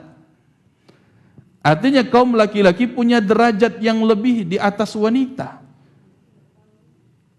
Sehingga ikhwati fiddin rahimani wa rahimakumullah ta'ala, kita tempatkan posisi kita sebagai hamba Allah subhanahu wa ta'ala yang taat. Hamba Allah subhanahu wa ta'ala yang mengerti akan kedudukan kita dan kebahagiaan kita kelak di akhirat. Basabah kita jamaah yang kami muliakan, terkhusus kaum wanita yang hadir pada saat sekarang ini atau yang sedang menyaksikan siaran kita. Bersabar-sabarlah diri kita dalam keadaan dan ketentuan syariat ini. Begitulah aturan Allah subhanahu wa ta'ala. Karena sesungguhnya kaum laki-laki sebagai suami itu adalah penentu di antara penentu surga dan neraka bagi kaum wanita yang menjadi seorang istri. Bersabar kita dalam ketaatan hal demikian, karena sabar tersebut bagian dari ketaatan kepada Allah subhanahu wa ta'ala. Maka lihat kata Nabi sallallahu alaihi wasallam, nisa'ukum min ahlil jannatil wadud. Wanita kalian, artinya istri-istri kalian yang menjadi ahlul jannah, yang menjadi penduduk surga adalah al-wadud, adalah seorang istri penyayang, bersabar di atas kasih sayang. Bagaimana sikap mereka? Allati idza adat au udhiyat atat zawjaha hatta tad'a yadaha fi kaffih fataqul la adhuqu ghamdan hatta tarda. Wanita yang wadud dikatakan Nabi SAW, yang penyayang, yang lembut, adalah yang apabila dia menyakiti, apabila dia berbuat salah, au udhiyat, atau justru dia tersakiti, dia yang menyakiti atau dia yang tersakiti, atat zaujaha, dialah yang mendatangi suaminya, hatta tad'a yadaha, sampai dia meletakkan tangan wanita tersebut ala kaffi, di atas telapak tangan suaminya. Ya, dia yang disakiti atau dia yang menyakiti, dia yang datang kepada suami menggenggam tangan suaminya, fataqul, dan mengatakan la adzuqu ghamtan hatta tarda. Mas, aku tak bisa tidur sampai engkau ridho. Aku tak bisa tidur sampai engkau ridho, maafkan kesalahanku, atau engkau yang justru aku sedang sekarang maafkan, sampai engkau ridho. Engkau aku maafkan, aku minta maaf. Itu yang menjadi wanita penghuni surga, kata Rasulullah sallallahu alaihi wasallam. Hadis ini hasan riwayat Imam An-Nasa'i. Jadi jemaah yang kami muliakan, kami cintai karena Allah Subhanahu wa taala, jangan sampai kita terbawa justru dengan adegan-adegan dalam sinetron. Ya, ini perlu diperhatikan kaum laki-laki. Kalaulah ada sinetron dalam rumah, berarti maja mendidik istri dan anak untuk melawan. Karena pendidikan yang ada di dalamnya, bagaimana suami harus tunduk kepada istri, itu dia. Bagaimana istri membangkang kepada suaminya. Sampai-sampai diajarkan kaum wanita itu tidak berhak meminta maaf. Yang salah tetap suami. Ya. Suami salah, yang salah suami. Istri salah, yang salah tetap suami. Ya, itu yang terjadi. Ya udah dah, akulah yang minta maaf. Tapi kamu dulu kan begitu. Tetap saja jemaah. Tidak mau dikatakan salah. Itu hasil dari didikan sinetron. Diajak kaum wanita itu untuk selalu membantah, membangkang. Padahal Nabi jelaskan di sini. Bahkan bagaimana kaifiatnya. Inyonan disakiti. Atau inyo yang menyakiti. Inyo pulolah yang datang ke suami. Menggenggam tangan suaminya. Dan mengatakan, mas aku tak bisa tidur sampai engkau ridho. Masya Allah jemaah yang kami muliakan. Kalau modeko ceritanya yo semakin baik rasanya di kaum ibu-ibu. Jemaah yang kami muliakan. Betul. Karena sorga itu bukan hal ringan untuk dicapai. Tidak bisa dengan bersantai-santai. Harus bersabar-sabar kita di atasnya jemaah. Saatnya kita hidup di dunia ini pilihannya. Tidak ada alasan lagi untuk kita membangkang kepada suami bagi kaum wanita.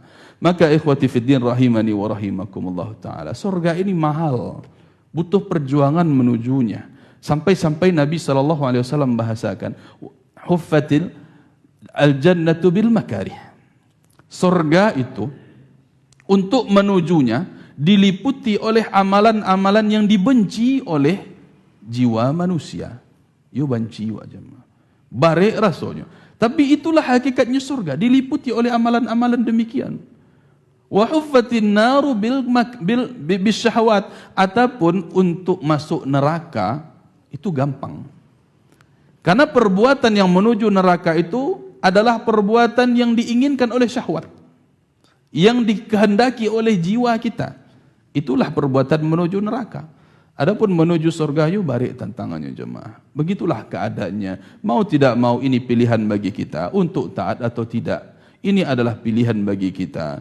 Bagi siapapun yang mengambil hidayah pelajaran dari Allah, itu manfaat untuk dirinya. Dan siapa yang memilih kemudian untuk semakin membangkang kepada suaminya, itu pun pilihan untuk dia menuju neraka yang telah Allah persiapkan. Dan telah disaksikan langsung oleh Nabi SAW bahawa penghuni terbanyaknya adalah kaum wanita. Maka wanita-wanita terpilihlah, wanita-wanita baik-baiklah yang justru tepat menempati surga Allah Subhanahu wa ta'ala.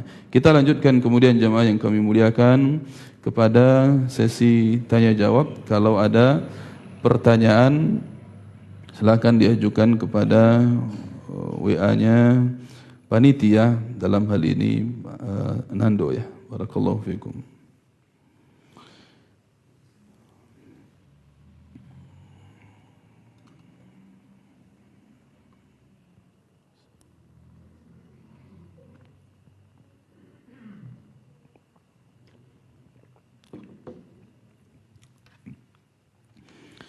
Masya Allah. Bismillah. Assalamualaikum. Waalaikumsalam. Apabila dalam rumah tangga yang sedang bermasalah dan dalam kedua belah pihak tidak ada yang bisa dijadikan penengah, apakah boleh si istri langsung ke pengadilan? Barakallahu fikum. Kalau memang sudah dilewati cara-cara yang tadi, langkah-langkah yang tadi, yang sudah kita bahas tadi, fa'idhuhunna, pertama nasihati, saling memberikan nasihat.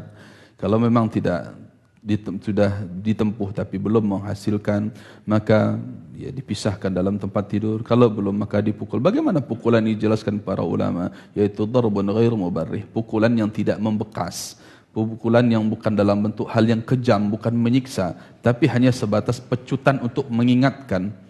Kalau memang belum bisa mendatangkan maslahat dalam langkah-langkah yang sudah ditempuh. Wa in khiftum shiqaqa bainihima, kata Allah.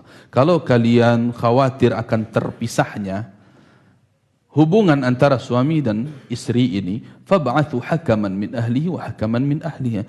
Carilah penengah, yaitu dua utusan, satu sebagai utusan dari pihak laki-laki, satu lagi utusan dari pihak wanita yang memiliki hikmah, yang menginginkan islah, in arada islaha. Apabila dia menginginkan islah kedua-duanya ini untuk memperbaiki hubungan, ini syaratnya. Jadi dia harus orang yang bijak. Tidak harus dikatakan di situ adalah ayahnya, tidak. Dilihat mana yang lebih bijak, bisa jadi kakak yang tertuanya atau kakak laki-lakinya lebih bijak daripada ayahnya, ambillah kakak sebagai penengah di situ. Atau ya dengan cara-cara yang lain kemudian dirumbukkan supaya bertemu antara pihak laki-laki dengan pihak wanita, bertemu perwakilan dari keduanya untuk membicarakan masalah ini, mana titik persoalannya, kembali ke akar masalah. Anan masalah kironyo salamo ko jamaah.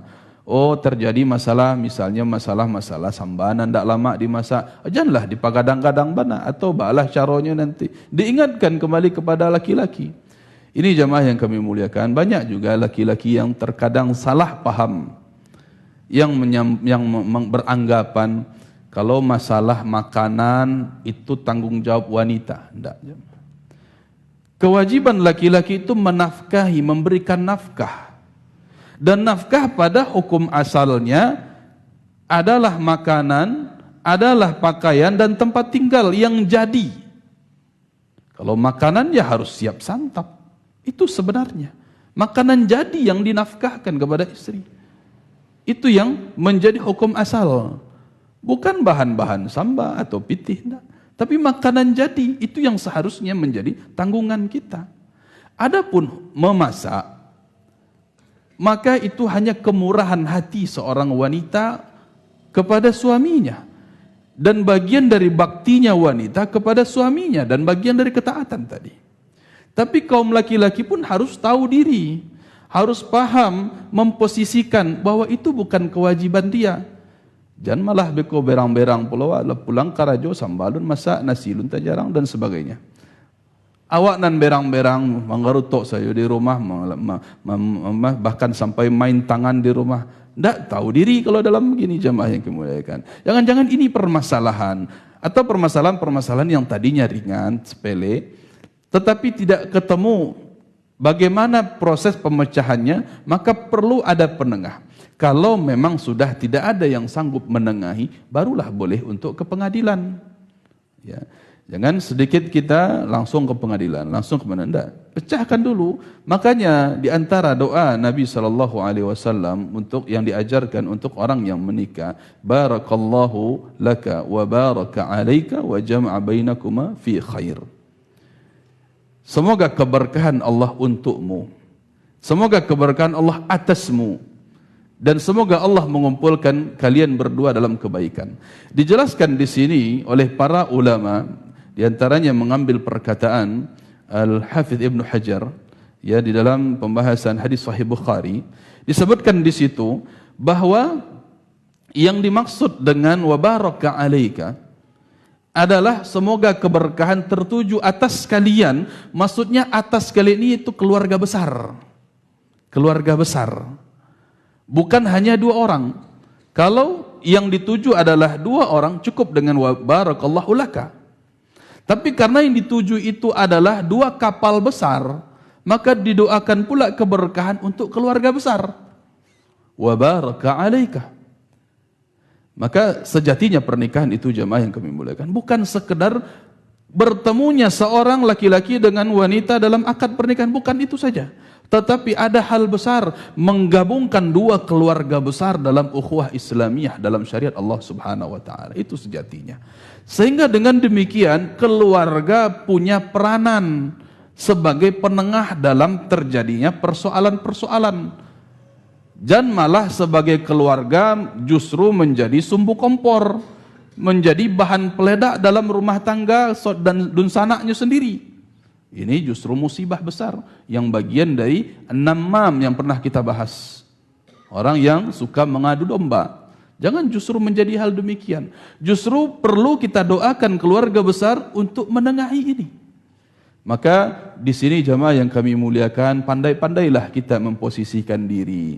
Ya, kita yang punya masalah, kalau memang tidak sanggup dipecahkan masalah tersebut berdua dengan suami, jangan ke kawan dulu, jangan curhat sana sini, apalagi tulis di medsos. Medsos itu bukan penengah. Kalau di medsos dan banyak asuang sana jadi jemaah. Bahkan jangan ke ustadz dulu, kan lah terjadilah macam-macam jemaah. Ada jemaah yang model itu, na'udzubillah, pernah terjadi kisahnya, tidak perlu kita sebut orangnya. Ya, seorang wanita, istri dari seorang suami ini masih aman-aman, ya. Lalu terjadi masalah. Seorang istri ini curhat ke Ustaz. Ustaz, saya pernah terjadi masalah ini, masalah ini, masalah. Disebut masalah. Apa keputusan Ustaz? Minta cerai pada suami. Akhirnya wanita ini dinikahi sama ustadznya. Ini yang terjadi. Na'udzubillah. Jamaah yang kami muliakan. Kenapa bayo kalau sembarang-sembarang curhat? Curhat salah tampik. Lah ke guru sendiri curhat. Itu bermasalah. Apalagi kepada kawan, itu justru masalah yang lebih besar lagi. Maka yang dijadikan tempat curhat itu adalah di antara keluarga kita. Madun sana, makanya jamaah yang kami muliakan, kita hidup indah surang, hidup badun sana. Sampaikan permasalahan kita kepada orang yang hakim dalam keluarga tersebut, orang yang bijak, orang yang bisa menuntaskan permasalahan. Dan mudah-mudahan ya kita tidak salah orang pula. Dojo dun sana bekonan kadang jadi benalu, jadi duri dalam sakam bego. Enyo pulona merampuh, naudzubillah. Jadi perlu jamaah ada penengah di sini. Kalau memang tidak ditemukan maka baru boleh langsung ke pengadilan. Assalamualaikum. Waalaikumsalam. Bagaimana cara seorang janda menjaga kehormatannya baik dalam mencari nafkah dan berinteraksi sosial, dan bagaimana adab-adab seorang janda mencari calon suami? Barakallahu fikum. Ya. Masalah janda ini adalah orang-orang terhormat jemaah. Janda ini orang-orang terhormat dalam Islam.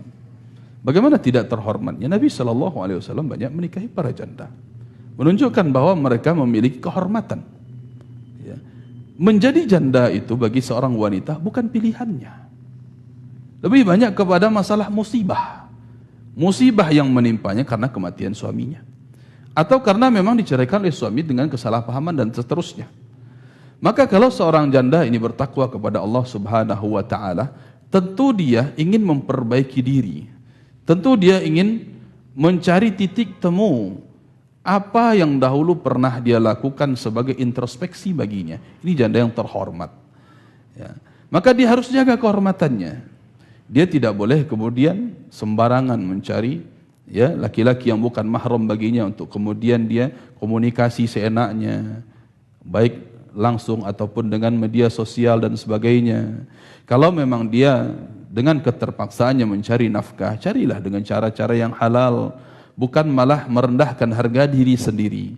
Dirayu oleh orang-orang dengan kemudian kita ikut tertawa.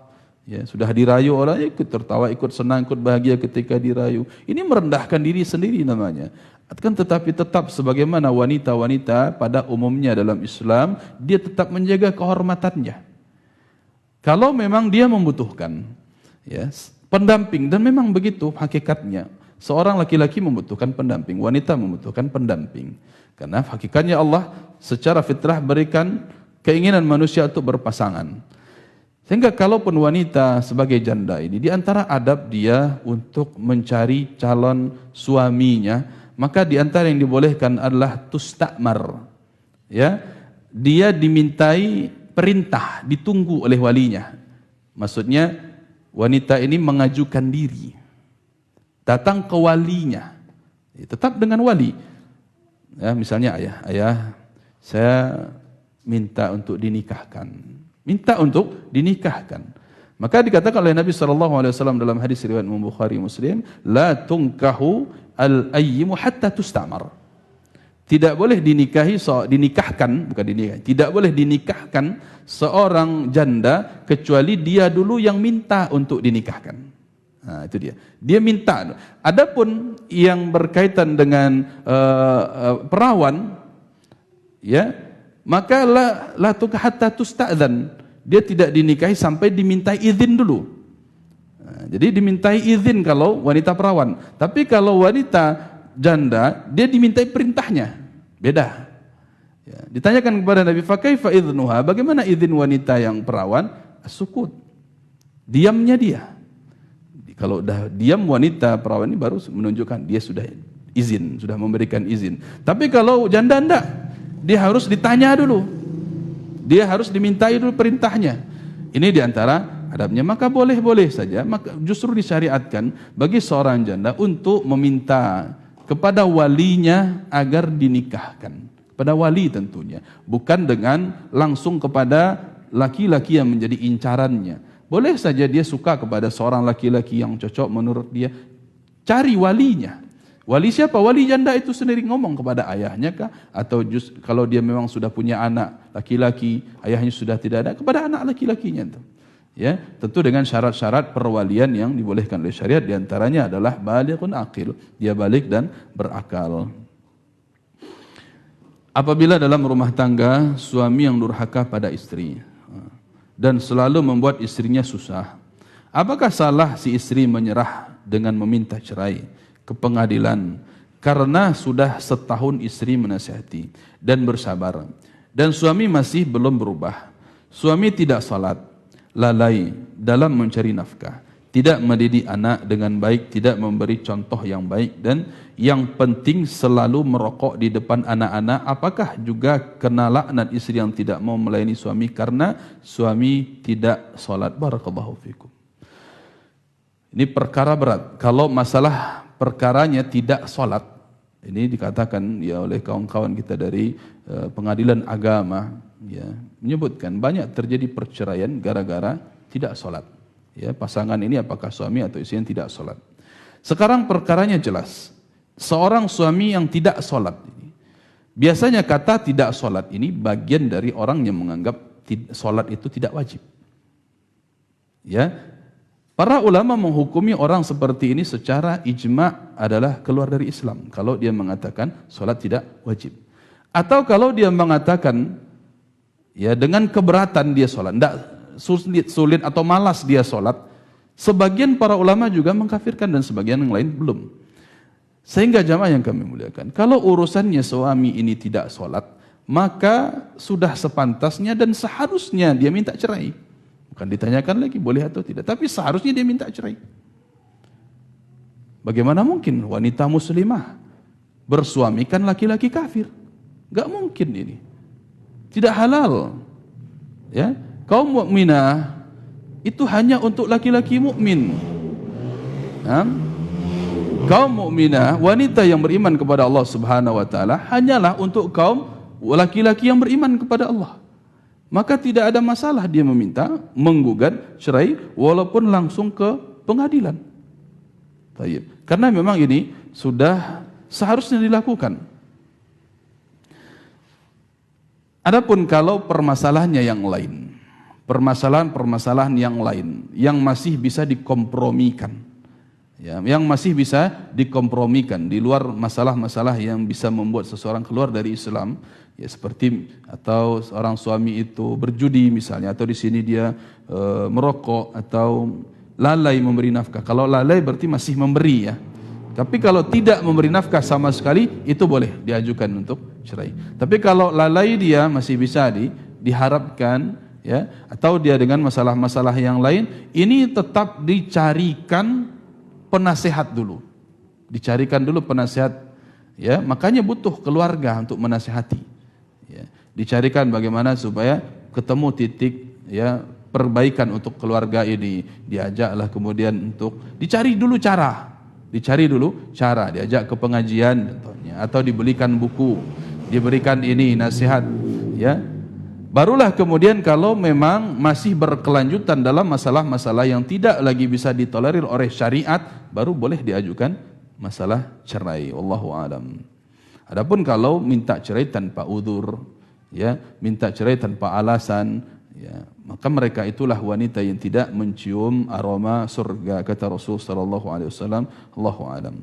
Ya, tapi kalau masalah ini ditanyakan, apakah juga kena laknat istri yang tidak mau melayani suami karena suami tidak solat? Tidak. Ya, karena suami tidak solat ini sudah kita jelaskan tadi. Ya. Assalamualaikum warahmatullahi wabarakatuh. Waalaikumsalam warahmatullahi wabarakatuh. Terkait kepatuhan istri terhadap suami dalam menyambut tamu yang datang ke rumah.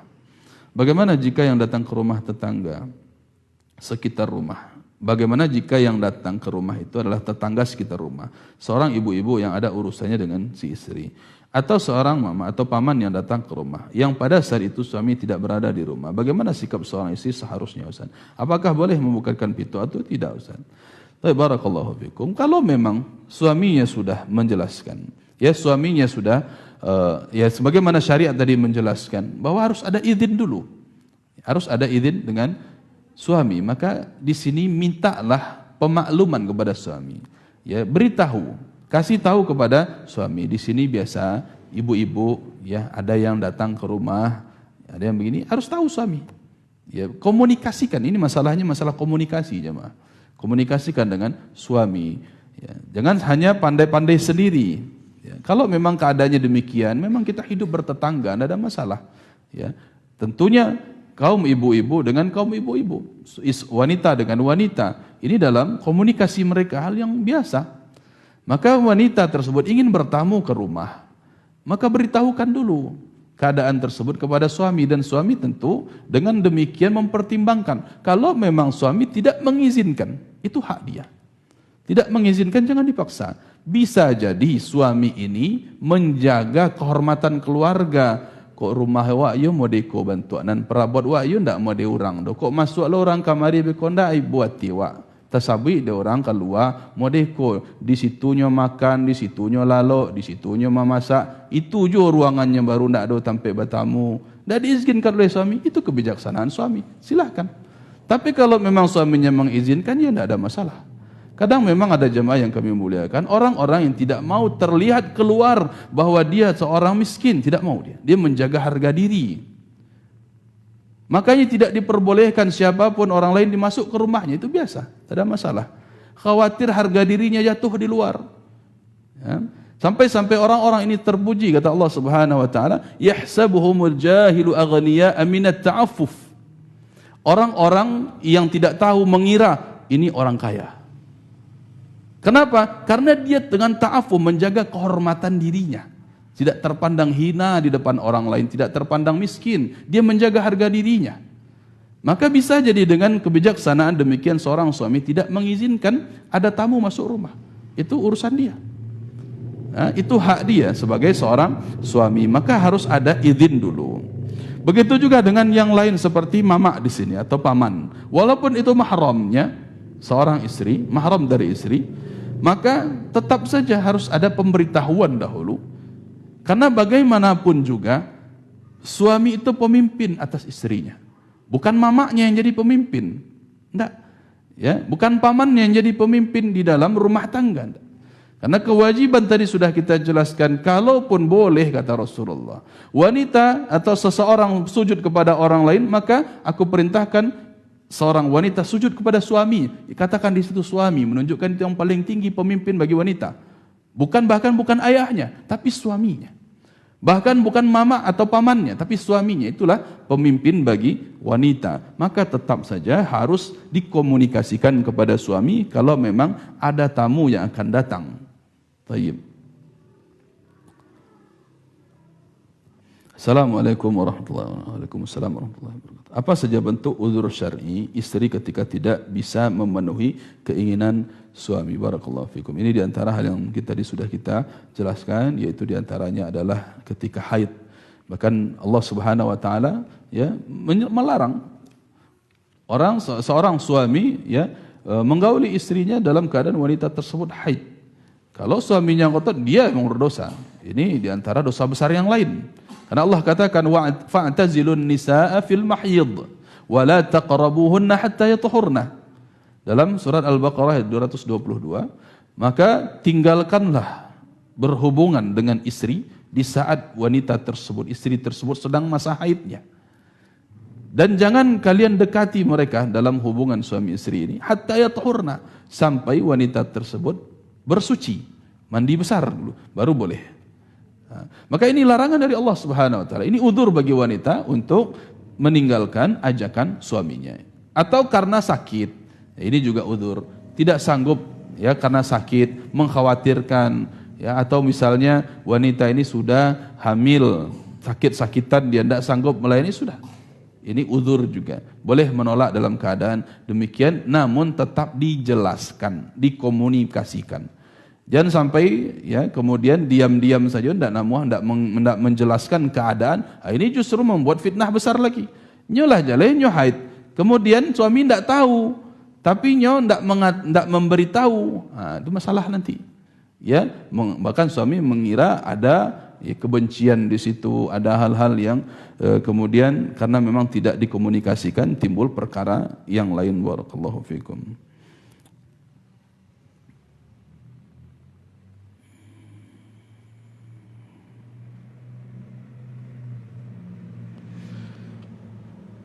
Assalamualaikum. Waalaikumsalam. Bagaimana hukumnya bila di dalam sebuah rumah tangga dengan suami yang egois?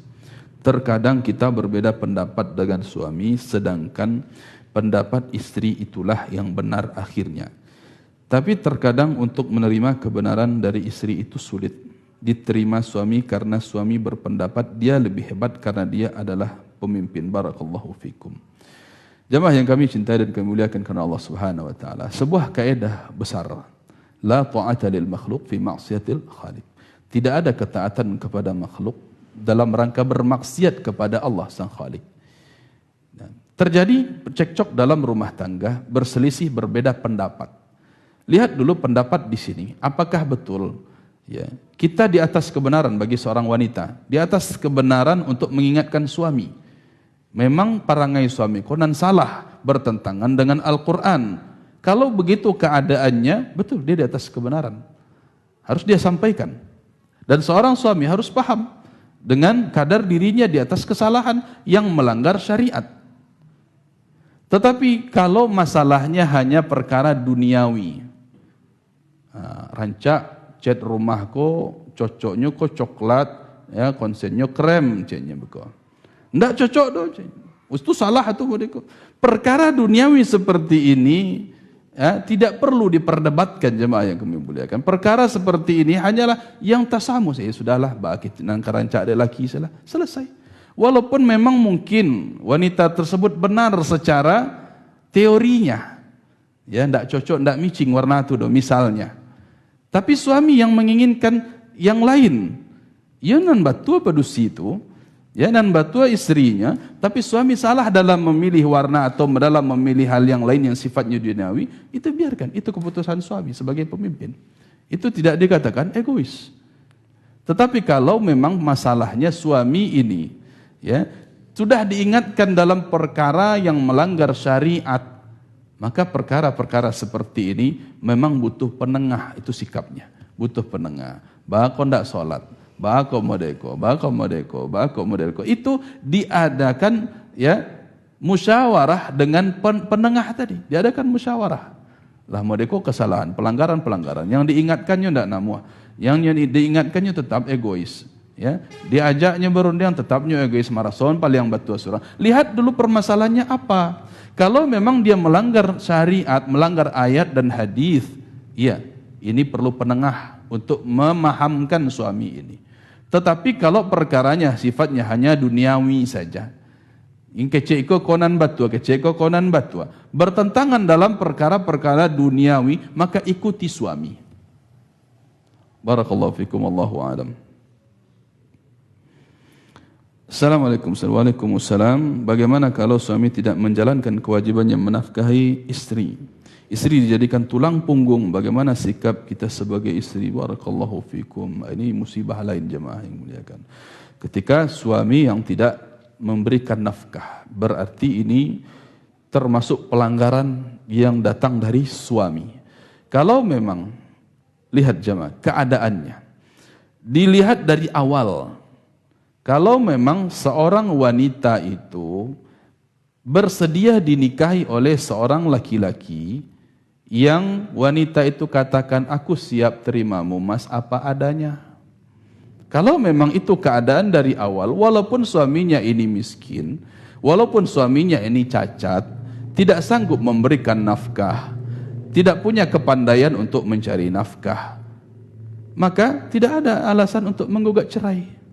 Karena memang dia terima dari awal tadi.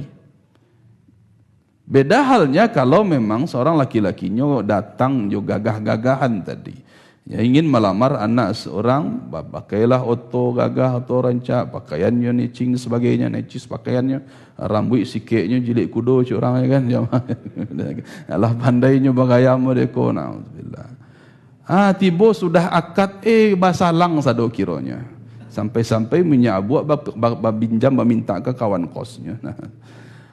Kalau mereka ya tak kicuah, boleh. Dia tidak sanggup memberi nafkah, boleh minta cerai. Karena dia telah melakukan penipuan dalam pernikahan. Ya, dia melakukan penipuan, barang-barang basalangnya jadikan palaga untuk menarik hati mintuo tadi. Ini termasuk kepada penipuan, maka boleh meminta cerai. Apalagi dalam keadaan dia tidak bisa memberikan nafkah secara lahir batin. Ada masalah ternyata. Ini boleh. Ya, boleh meminta gugatan cerai. Jadi lihat keadaan ketika dia menikah.